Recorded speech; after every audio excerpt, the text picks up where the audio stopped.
It's just about Earth Day, and since people are not getting out, thought I'd give us a little Earth Day tour through the St. Anne Wetlands. We at the Northern Kentucky University Research and Education Field Station facilitate a lot of the work that's done out here, and this is the main kiosk at the public access. It gives a little history, trail etiquette, and describing some of the trails, and you can see that there's essentially a figure 8 loop in yellow here that can be taken throughout the wetlands. We'll take part of that trail and enjoy it. So here's the trail. The area has been most recently treated for invasive plants. A lot of the bad invasive plants have been treated by the NKU Center for Environmental Restoration. But you can see the trails pretty well maintained. We have some of the wetland ponds. This is a bottom lowland forest, but these wetland ponds sustain a huge array of wildlife. In fact, right now I see a mallard in the pond, a drake.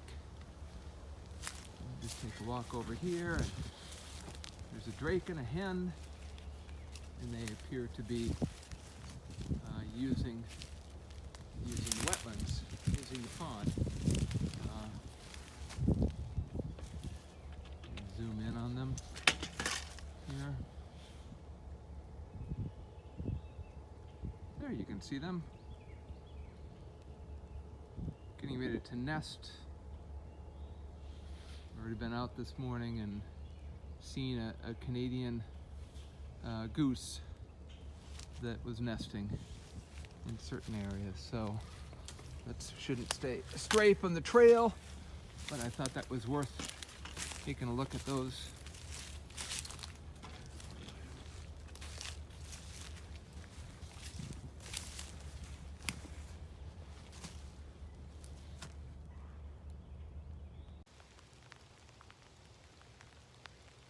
By the way, I'm Dr. Richard Durtsche. I am the director of NKU's Research and Education Field Station, or REFS, that works closely and uses the St. Anne Woods and Wetlands for research and outreach and university coursework. So I'll be leading you on this tour through the wetlands. Looks like we've got a little rain. That's okay. So let's keep going down the trail and see what we find. There are lots of spring ephemerals that are out now. Some remnants of spring beauty. We've got quite a few others that have been out. There's some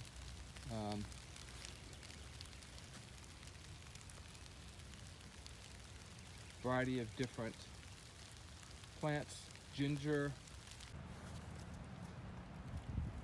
Okay, so here is the wild ginger. I wanted to point out that there is a blossom. You can see the blossom down on the ground there. And these are dark and give off a fragrance, and so they're pollinated by ants, which is why they're down resting with the petals on the ground. They're sometimes called a little brown jug because that's what they look like. So kind of interesting to see the wild ginger in bloom at this time of year. A bunch of asters that are out. The trillium, here's a trillium, for example.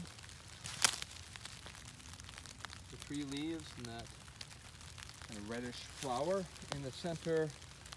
Many of the trout lilies have already bloomed, along with many of the others. But so here's our first kiosk, And I should mention that these ponds closest to the trail here are actually were created as burrow pits when they built up the train track that kind of bisects the wetlands. So when you arrive, you can read about various aspects of the wetlands. Our first station here talks about some of the understory plants and highlights several that are native, like spice bush and pawpaw, but then also kind of the dreaded invasive Amur honeysuckle, which they've been clearing here. So that's free to let shrubs like this one here, and you can see the very tiny flowers on this. That is spice bush. All right, if you were to pick some of this, pick a leaf and crush it, it's got a very citrus smell to it. So, and these wetlands, in addition to being used by waterfowl, are the main breeding sites for a whole variety of invertebrates, insects, crayfish use these readily. Here we have more of a patch of spring beauty out blooming. Not much of a botanist, so I hope I'm correct with that. But the amphibians use this area too, right? And so we have a variety of amphibians that are in the wetlands and make this their home. Included in that group is a variety of salamanders. We have Jefferson salamander, which is a mole salamander, so they spend most of their time underground, burrowed. But in the springtime, they come out in force after early spring rains and warm temperatures. One of the first ones out to breed, and they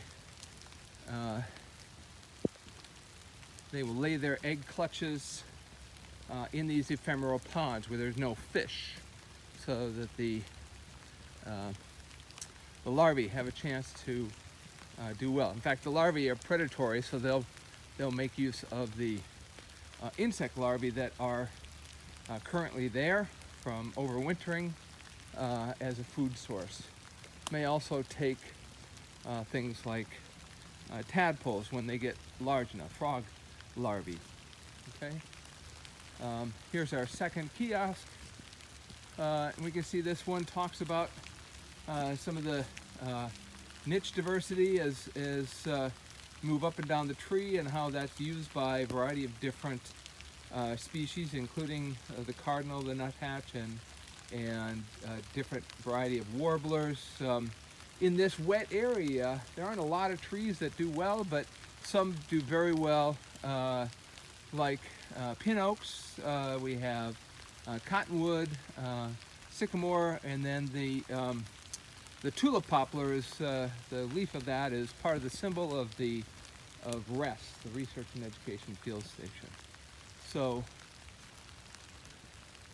you'll see that on some of these trees, now this one turns out to be a black cherry with a very dark kind of crinkled bark on it, but you'll see that there's this vine that has lots of hairs off from it. Actually, they're roots, adventitious roots coming off.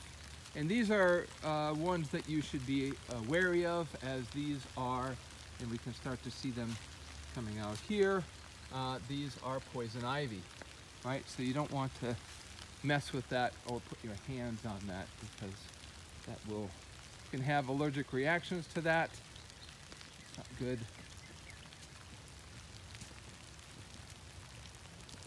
But it's a beautiful day, even with a little spring rain. And didn't want to venture and say that these are Dutchman's breeches as a flower, but they might be. I may be wrong on that. This is actually spring cress. Some of my botanical colleagues, but quite a bit of spice bush that's out. The trails here are good for hiking.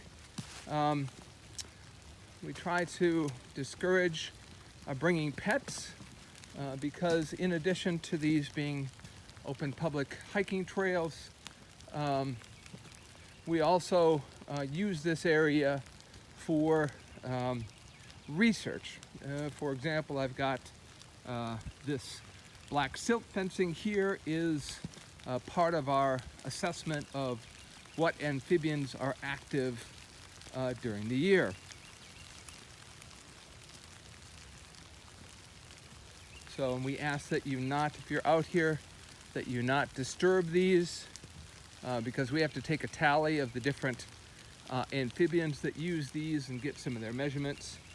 So we have an idea of how many and what kind of amphibians are active at any time of the year, because in fact there are different activity periods for different amphibians.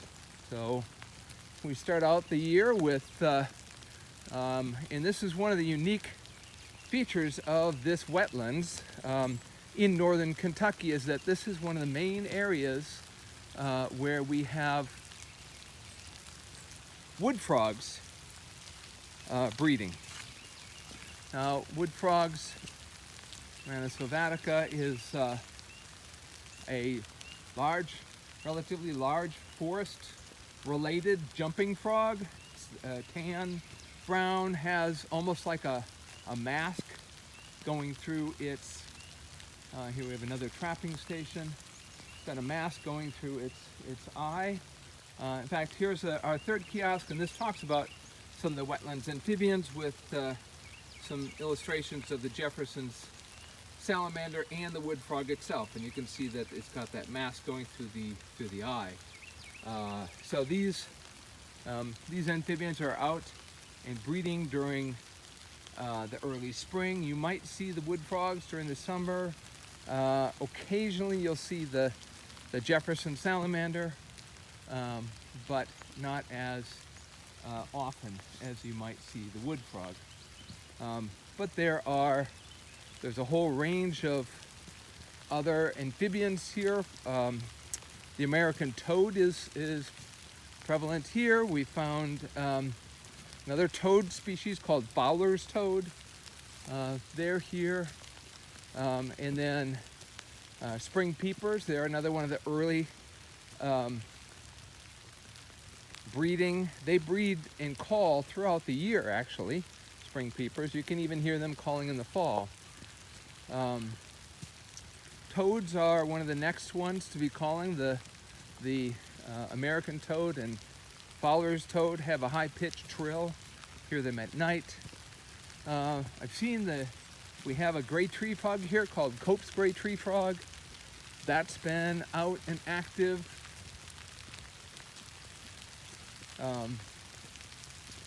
And we have cricket frogs, especially around water sources. These are small, very small frogs. They're related to tree frogs, as are spring peepers. So they're a type of tree frog, but they reside not so much in trees, but on the ground. And they jump almost in a ricochet fashion. And if you look at them very closely, they have a small triangle on the top of their head, kind of between their eyes and going towards their snout. Some of these can have red coloration in that head region. Others can have kind of a bright green. So now we're up. We've got a new kiosk here that we're going to have to reinstall one of our station descriptions, but that's coming. And we kind of come to a fork in the road. You can see that there's a trail moving forward, although this trail is quite wet, so it leads right up to Route 8, but probably recommended not taking that so much. The trail to the right will take us around to the beech forest, and we'll have to take that on a different day, or maybe I'll make another added video for this so that we can visit the beech forest. But the trail to the left will take us actually on a loop back around to the parking area where we started from. So, should mention that these very large leafed plants that are out here, these are mayapple plants. And what's interesting about these is that if you have a plant with a single stalk, like this one, you see there's nothing under it. But if you get a plant that has a split so that you have two leaves coming off from it, like this one, there's always the, let's see if I have this here, there's always the mayapple flower that comes out from the middle of that. So here's another one, and you can see that there's the flower. They haven't opened yet, so still relatively soon. The plants have just come up in the last couple of weeks, and so by May they will have those white flowers, beautiful white flowers. And here we've got one of the mayaples that are actually in bloom. You can see that it's got the single blossom with bifurcated flower stems. So, and here you can see that there's been a tree that fell.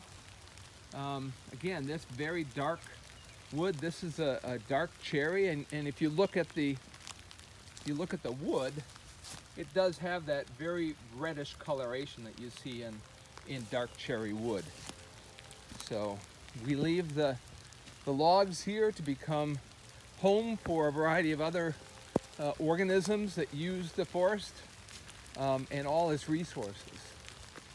Now, despite it being raining, the birds are calling quite frequently. So I'm hearing robins and nuthatches. I've heard blue jays that have come through here, Carolina chickadees are calling and around.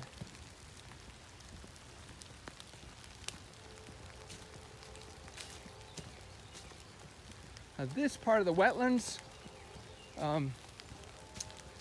actually was fixed, in terms of improved, by some mitigation efforts. And in fact, we have a kiosk here that talks all about various aspects of wetlands restoration. And so you can see that they use some excavators to create berms and swells so that they could contain water and allow it to act as a resource in the wetlands. And if you look at this area just off to the right, you're going to see that actual swell where the water accumulates, and then the berm comes up here to the right. So again, creating a whole new habitat for a variety of different animals to be using. Now, you can hear the train. We do have the railroad track that bisects the wetlands, so on occasion you get to hear the train going through.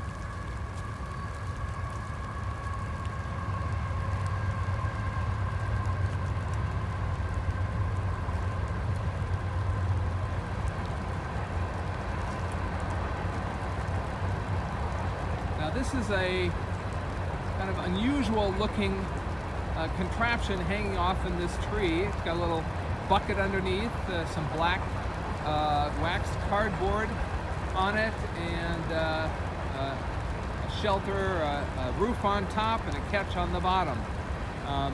Again, this is part of another research project out of Xavier University, and that research project is to do an assessment of the longhorn beetles that are native to this area. In fact, if you see, there's a small segment inside.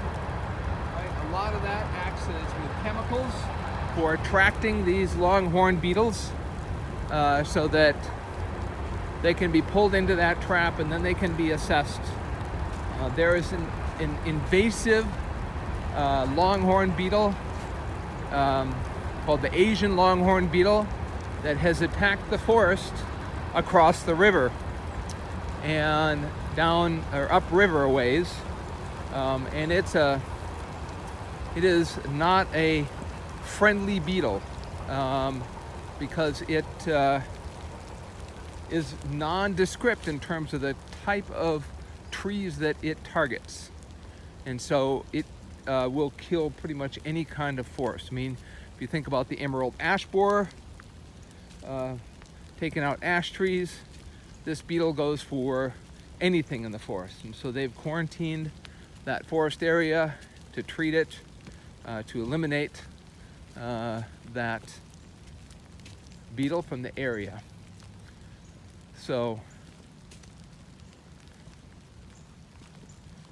having a knowledge base of what's the diversity of these beetles sets the baseline to determine how that other beetle would impact the area.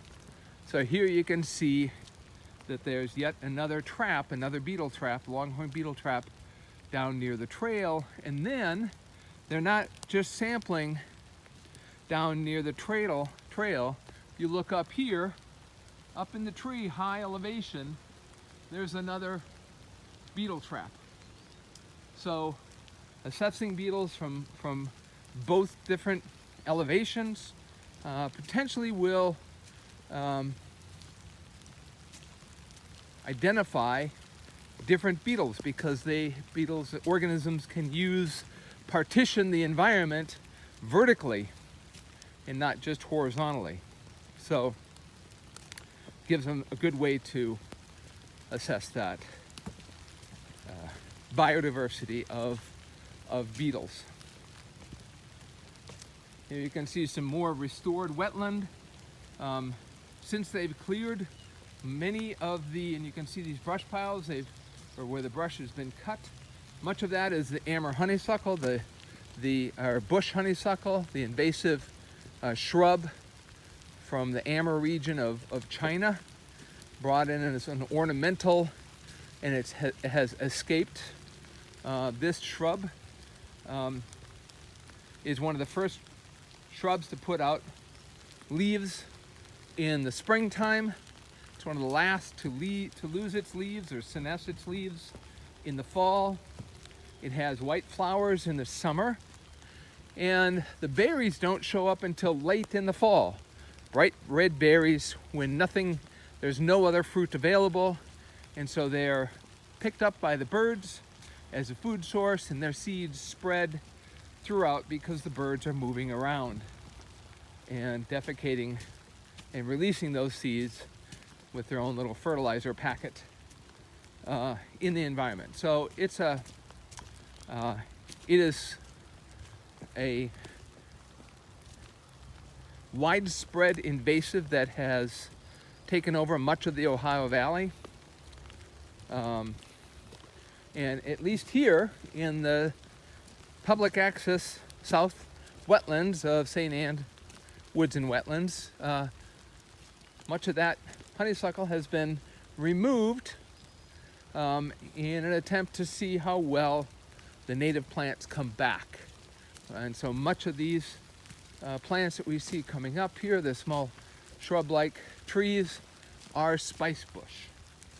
I haven't seen any pawpaw, but they're throughout here also.